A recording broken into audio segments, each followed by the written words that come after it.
मेरा नाम फूल कुमारी परिहार है और मैं यहाँ प्रतापपुरा में 5-6 सालों से रह रही हूँ।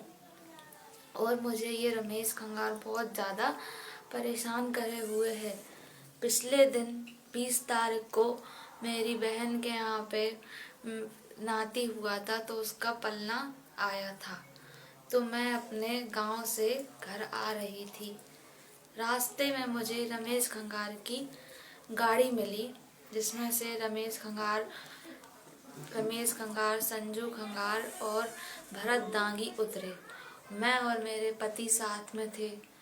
इसके बाद इन लोगों ने मेरे साथ में मेरा हाथ पकड़ने लगे और मुझसे अश्लील बातें करने लगे।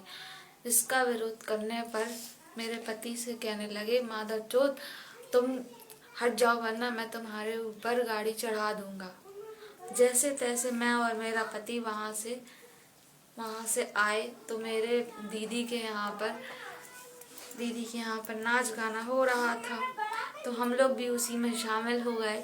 तो रमेश खंगार, संजू खंगार और भरत दांगी आकर के मेरा हाथ पकड़कर मुझे घसीटने लगे, मुझसे छीना झपटी करने लगे और अश्लील बातें करने लगे। जिस पर मैंने उनसे कहा कि मुझसे तमीज से बात करो, तो उन लोगों ने मेरी साड़ी आड़ी पकड़कर खींचने लगे। तो मैंने उनका पकड़ के मुंह नोच लिया। तो थोड़ी देर में पूरा गांव इकट्ठा हो गया। जैसे ही गांव इकट्ठा होने लगा तो उस रमेश खंगार और भरत दांगी और संजू खंगार ने मुझे धमकी दी कि अगर तुमने गांव वालों के सामने कुछ भी बोला तो मैं तुम्हें और तुम्हारे परिवार को जान से मार दूंगा। और फिर इसके बाद हम लोग नाराई चौकी गए।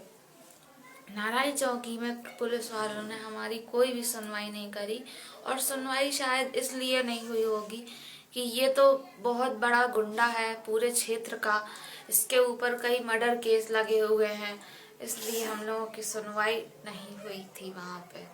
इसके बाद हम लोग घर पे आ गए थे और मुझे पूरे प्रशासन से यही उम्मीद है, यही विश्वास है कि मुझे और मेरे परिवार को न्याय जरूर मिलेगा, अवश्य मिलेगा। धन्यवाद।